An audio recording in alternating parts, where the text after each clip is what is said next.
रमेश के इस आचरण से सुमन जरूर दिन ब दिन उनसे दूर होती चली जा रही थी। रमेश के उखड़े व्यवहार के बावजूद सुमन विनय की बाल लीलाओं और बाबूजी के स्नेह के सहारे अपने नवनिर्मित घरौंदे को बचाने की कोशिश करती रहती हैं। उस दिन सुमन की उम्मीद के विपरीत रमेश सही वक्त पर घर पहुंच गए। उसकी सखियां चूहल करने लगी कि तू तो कह रही थी कि जीजा जी नहीं आएंगे। रमेश बड़ी देर तक सुमन की सभी सहेलियों से बातचीत करते रहे। बड़े खुशनुमा माहौल में उसकी सखियों ने सबसे विदा ली। जाते जाते वे बोली, जीजा जी सुमन को लेकर घर जरूर आइएगा। जरूर जरूर, क्यों नहीं। वह आश्चर्य में थी कि लोगों के सामने उसके साथ से भी कतराने वाले रमेश आज इतने मुखर कैसे हो उठे। थैंक्स रमेश, जल्दी आने के लिए, सुमन विनय को चादर ओढ़ाते हुए बोली। इसमें थैंक्स की क्या बात है, मैंने सिर्फ अपना फर्ज पूरा किया है। रमेश का स्वर हमेशा की तरह सपाट था। फर्ज निभाया और मेरी गिफ्ट, वह शरारत से बोली। गिफ्ट? कैसी गिफ्ट? तुम्हारी सहेलियों से जरा अच्छे से बात क्या कर ली कि तुम्हारे तो हौसले ही बढ़ने लगे। इस घर में किस बात की कमी है तुम्हें जो एक गिफ्ट और चाहिए? इन सब की उम्मीद मत रखना मुझसे। रमेश गुस्से में बोला।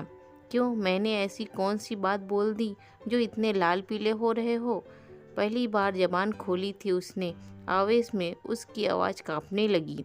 मैं लाल पीला हो रहा हूँ? या बोलने की हिम्मत कैसे हुई तुम्हारी? रमेश फटकारते हुए बोले।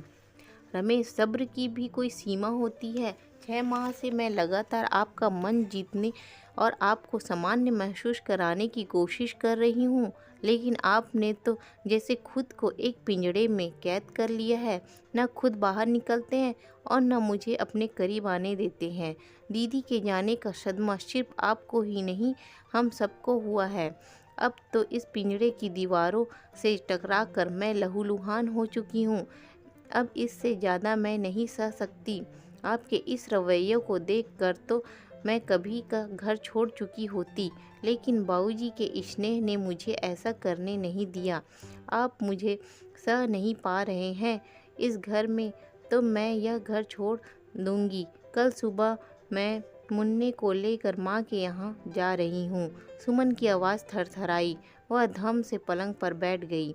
रमेश पैर फटकारते हुए तकिया और चादर ले हॉल में जाकर सोफे पर लेट गए। वह सोचने लगी, मैं कोई बेजुबान गुड़िया तो नहीं जो ठोकरों को सहती रहूं और उसे चोट भी न लगे। आवेश के मारे उसका रग रग तपने लगा और सोचते सोचते शरीर को बुखार ने चपेट में ले लिया। रात 1 बजे तक चिंतन से जब दिमाग जवाब देने लगा तो वह खुद नींद की आगोश में चली गई। सुबह आंख खुली तो घड़ी 7 बजा रही थी। विनय सोया हुआ था, सिर दर्द से फटा जा रहा था। उसने उठने की असफल कोशिश की। उसे जगह देखकर रमेश तुरंत आ गए। उसने घृणा से मुंह फेर लिया।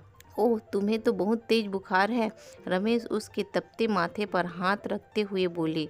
वह आंखें मूंदी लेटी रही। लो चाय पी लो। बाई आ गई क्या? छेड़ स्वर में सुमन ने पूछा। नहीं तो फिर चाय? क्यों, मैं नहीं बना सकता क्या? रमेश ने मुस्कुराते हुए बिस्कुट की तस्तरी आगे कर दी। 1 मिनट, ब्रश करके आती हूँ। जैसे ही सुमन उठने को हुई कि उसे चक्कर सा आ गया और वह फिर से पलंग पर बैठ गई। तब रमेश उसे सहारा दे कर वॉश बेसिन तक ले कर आए। जब वह मुंह धो चुकी तो रमेश हाथों में टॉवेल ले खड़े थे।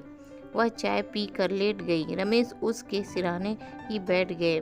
पिछली रात के घटनाक्रम और रमेश के सुबह के रूप में तालमेल बिठाते बिठाते सुमन की आंखों से आंसुओं की धारा बहने लगी। प्लीज रो मत तुम, नहीं तो तबीयत और खराब होगी। रमेश का चिंतित स्वर अंदर तक हिला गया उसे। रमेश, कौन सा रूप सच्चा है? रमेश उसके सिर पर हथेली रख कर बोले।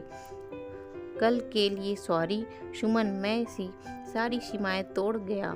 कल मैं तुम्हें चोट पहुंचाकर मेरा अहम संतुष्ट होता रहा। अब तक दीपिका के बाद मैं तो टूट ही चुका था। तुम ही थी जिसने मेरा उजड़ा घर फिर बसाया। नाते रिश्तेदार तुम्हारी तारीफ करते नहीं थकते थे। इससे मुझे बहुत तकलीफ होती थी, लेकिन ये तारीफ मिलने के पहले तुमने अपने सारे अरमानों को राख कर दिया। इतनी छोटी सी बात को मैं नहीं समझ पाया।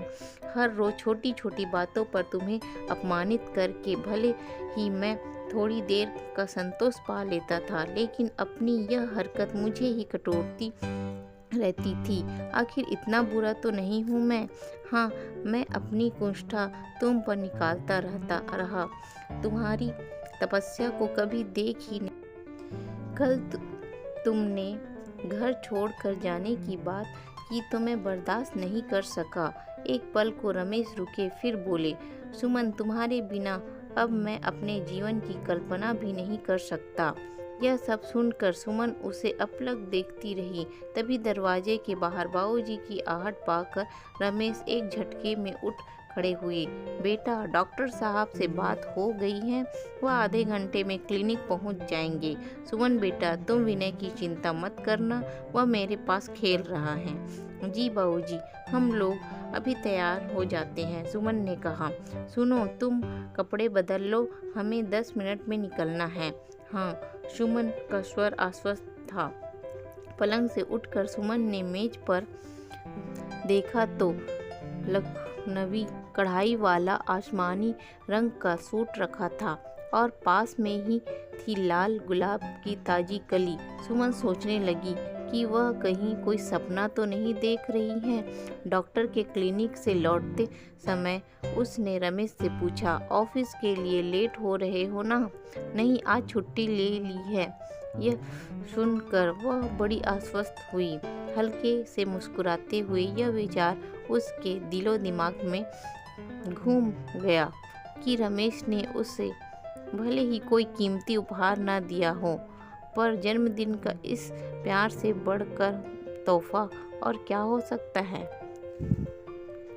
इस प्रकार सुमन ने अपने अच्छे व्यवहार से रमेश का भी दिल जीत लिया और कहानी यही समाप्त होती है। तो दोस्तों, अगर आपको मेरी ये कहानी पसंद आई होगी तो प्लीज़ लाइक करें एंड मेरी चैनल को सब्सक्राइब करें, ताकि मैं आपके लिए ऐसी ही दिल छू लेने वाली कहानियाँ लाती रहूँ। Thank you.